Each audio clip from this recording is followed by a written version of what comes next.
La monnaie, le pilier de l'économie autour duquel les différents programmes s'articulent. Il est indispensable que les pays africains aient en main cet outil. Ce n'est pas le cas avec le franc CFA. La France, en effet, exige des pays membres de cette zone monétaire qu'ils déposent 50% de leurs réserves de change sur les comptes du Trésor public français. De plus, elle s'octroie un droit de veto dans la gestion des banques centrales régionales. La nécessité de l'autonomie monétaire commande aux 14 pays africains de la zone franc de procéder à une réforme des accords sur le CFA. Le Camerounais français Ndengwe parle même d'une rupture avec le CFA qu'il qualifie de nazisme monétaire. Il faut se rappeler que le franc CFA est créé le 25 décembre 1945 par un décret signé par 3 personnes. Charles de Gaulle, qui est président du gouvernement provisoire, René Pleven, qui est alors ministre des Finances, et Jacques Soustelle, qui est ministre des colonies.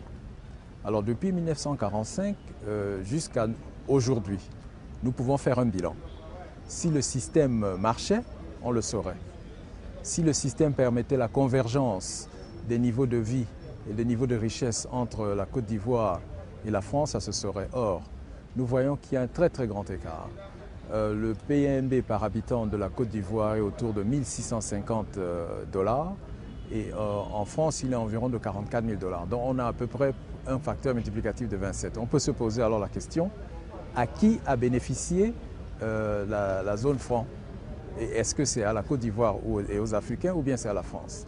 En fait, c'est un système qui a été conçu pour enrichir automatiquement la France et appauvrir automatiquement les Africains.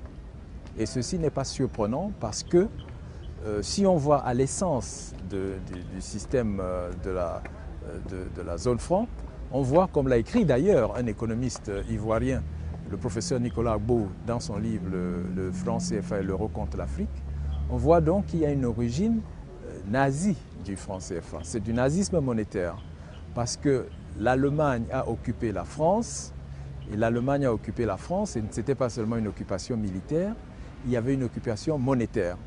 Et l'Allemagne a appliqué des recettes de nazisme monétaire à la France. Et la France, qui s'est libérée en grande partie grâce aux Africains, s'est retournée donc contre les Africains et a appliqué le système de nazisme monétaire qui est l'essence même du CFA et qui explique que les pays africains de la zone franc ne peuvent pas. Le développement économique est impossible dans le cadre de la zone franc. Et il faut dire enfin aussi que il n'existe pas dans l'histoire de pays qui se soient développés sans une certaine souveraineté monétaire. Or, il y a ce qu'on peut appeler le triangle de souveraineté, qui a donc la souveraineté monétaire, la souveraineté au niveau de la défense nationale et la souveraineté au niveau du droit positif du pays. Ici, en Afrique, et plus précisément en Côte d'Ivoire, il manque cruellement la souveraineté monétaire. Il faut dire que quelque chose de très important ici, dans le fonctionnement du CFA, c'est ce qu'on appelle le compte d'opération. Le compte d'opération, c'est quoi? C'est tout simplement un compte ouvert, non pas à la Banque de France, mais au Trésor français, et où les Africains doivent déposer leur argent. Alors c'est un peu quelque chose d'illogique. Si vous voulez vous développer, vous déposez votre argent ailleurs. C'est comme si vous avez un salaire, au lieu que vous touchez votre salaire, vous allez déposer votre salaire chez quelqu'un d'autre. Et alors, à partir de là, est-ce qu'on peut se développer? Nous conseillerons d'aller vers la monnaie unique africaine. Parce que nous vivons actuellement une époque qu'on peut appeler une époque de géants compétitifs. Vous avez les États-Unis d'Amérique, qui a la puissance qu'elle a parce que c'est un grand pays, un grand territoire, une grande population, qui a des grands moyens. Vous avez la Chine, un grand pays, un grand territoire, de grands moyens. Et vous voyez même que l'Europe, bien qu'individuellement certains pays comme l'Allemagne ou même la France soient déjà suffisamment forts, mais tous ces pays européens ressentent l'urgence nécessité de s'unir autour d'une monnaie qu'on appelle l'euro. Même si là, il y a quelques problèmes. Mais il y a l'euro qui existe, il y a le besoin d'affirmation de la personnalité européenne dans le monde et peser dans les affaires du monde. Vous voyez l'Inde, qui est un grand pays, etc. Et nous, l'Afrique. Est-ce que nous allons continuer dans la voie qui est le statu quo actuel? Parce qu'il faut voir ce que c'est. le statu quo actuel, il y a environ 53 pays en Afrique, environ 40 monnaies. Est-ce que nous pouvons continuer dans l'émiettement monétaire qui nous conduit à l'impotence? Donc, il me semble d'évidence que le choix, c'est vers la monnaie unique africaine.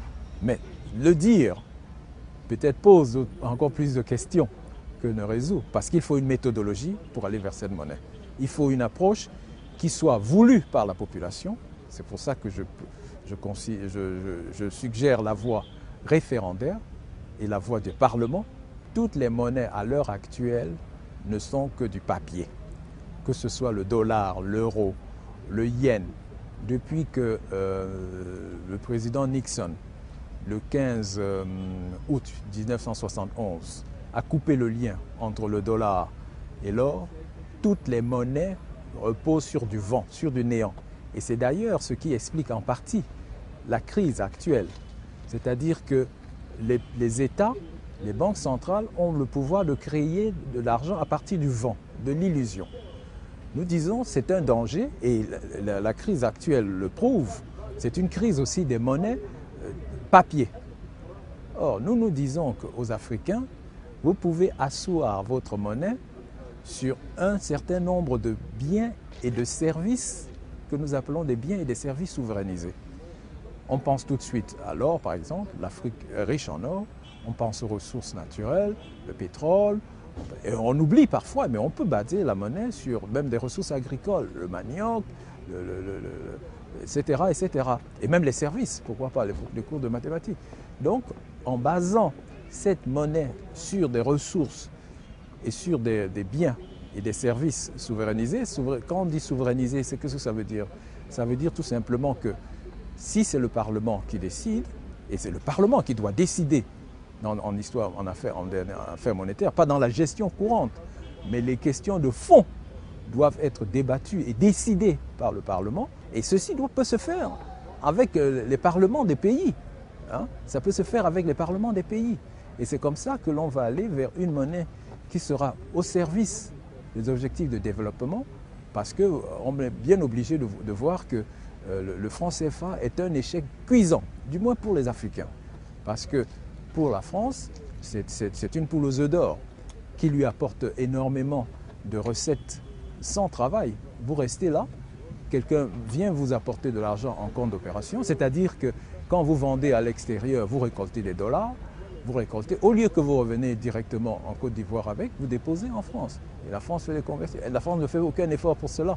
Donc c'est quelque chose qu'il faut changer. Il s'agit donc d'essayer de proposer des voies nouvelles vers des objectifs de développement économique pour la population africaine, parce que les projections statistiques montrent que la population africaine, d'ici 2050, sera très largement supérieure, par exemple, à la population chinoise.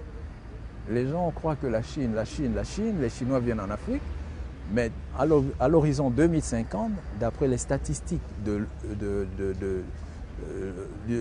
des Nations Unies, l'Organisation des Nations Unies pour la population, l'Afrique aura 1 milliard 997 millions d'habitants, donc presque 2 milliards. Et à ce moment, l'Afrique dépassera la Chine de 580 millions, donc c'est pas peu, énormément. Et le deuxième, ce sera l'Inde. Et l'Afrique dépassera l'Inde d'environ 400 millions. Donc il y a un grand potentiel. Et si on n'utilise pas la monnaie, entre autres, parce que la monnaie ne résout pas tout, il faut des politiques économiques responsables, il faut des dirigeants responsables, il faut un cadre institutionnel qui favorise l'entrepreneuriat, qui favorise l'initiative.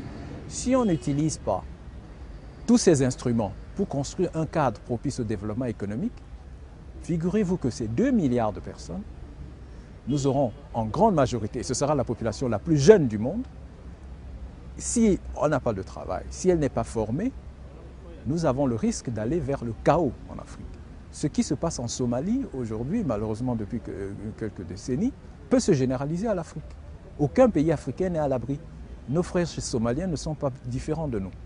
Donc nous devons avoir des politiques monétaires responsables, nous devons avoir, avec l'objectif de souveraineté et l'objectif de développement pour l'Afrique, par les Africains, sinon nous avons des risques énormes.